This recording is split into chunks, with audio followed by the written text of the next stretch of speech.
High Supriya. তো আজকে তোমার রিসেপশন, তো তুমি কেমন লুক চাইছো?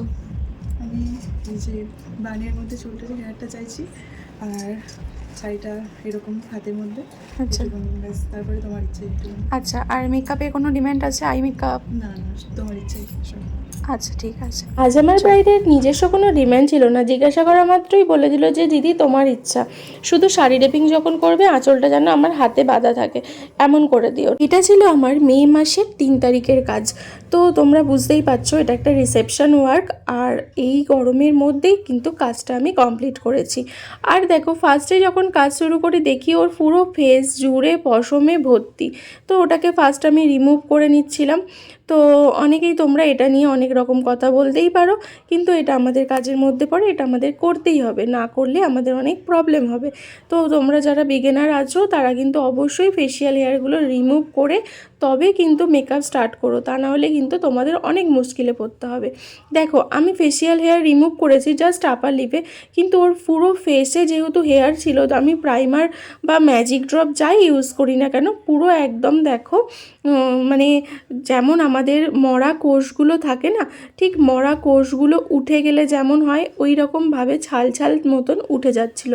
যাই হোক ম্যাজিক ড্রপ ইউজ করার পরে কিন্তু এই রকম ধরনের ঘটনা ঘটে, তখন ওটাকে ভালো করে রিমুভ করে দিয়ে তারপরে কিন্তু তোমরা মেকআপ স্টার্ট করবে, তা নাহলে কিন্তু তোমাদের মেকআপ করতে প্রচুর সমস্যা হবে। আমি কিন্তু স্কিনটাকে ফার্স্টেই ভালো করে কেয়ার করে নিয়েছিলাম, তারপরে কিন্তু মেকআপ করেছি। তার কারণে দেখো তোমরা মেকআপটা কত সুন্দরভাবে বসছে। এখানে দেখো তোমরা অনেকেই বলবে যে দেখো দিদি হাতে থেকে মুখটা অনেকটা ফেয়ার লাগছে।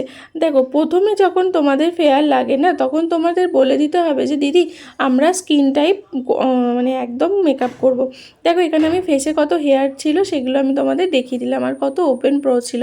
তো দেখো আমরা যখন ব্রাইট করি তখন আমাদের স্কিন টোন থেকে অন্তত 1 সেট কি 2 সেট লাইট করি। কারণ কি হয়, আমরা যখন ব্রাইট করি তখন আমাদের অনেক ক্লায়েন্টরাই একটু ব্রাইট ব্যাপারটা পছন্দ করে। যারা পছন্দ করে তাদেরকে ওরকম ব্রাইট করা হয়, আর যারা পছন্দ করে না তারা বলেই দেয় যে আমাদের কিন্তু একদম স্কিন টোন মেনটেন করবে।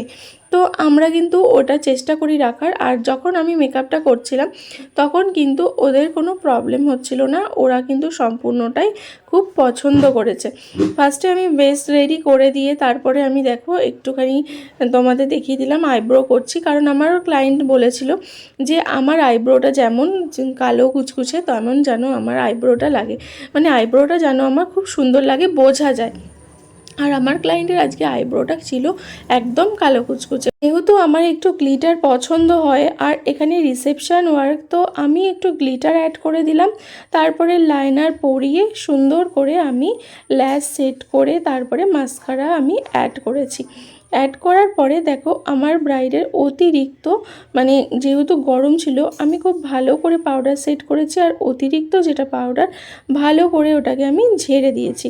তারপরে সুন্দর করে লিপটাকে ড্র করে দিয়ে আমি ওকে হালকা সিঁদুর পরিয়ে দিচ্ছিলাম। সেটারও একটা ছোট্ট ক্লিপ আমি তোমাদের সাথে শেয়ার করলাম। আর এই যে পুরো লুকটা ওর কেমন লাগছে তোমরা প্লিজ কমেন্টে জানিও, ভালো লাগলে অবশ্যই শেয়ার করো। আর কলকা ছাড়া আমার যেন মনে হচ্ছিল ইনকমপ্লিট, তার কারণে আমি হালকা একটু কালার করে আমি কলকা অ্যাড করে দিচ্ছিলাম। তোমরা যদি এই ধরনের কাজ পছন্দ করো অবশ্যই আমার সাথে কন্ট্যাক্ট করো, আর আমার কাজ তোমাদের কেমন লাগে অবশ্যই জানিও। আর এখানে বর্ণালী দেখো ওকে গয়না পরাতে সাহায্য করছে।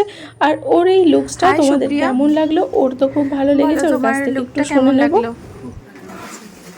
পছন্দ হয়েছে? ওকে, চলো একটু ক্লোজ থেকে দেখাই মেকআপটা।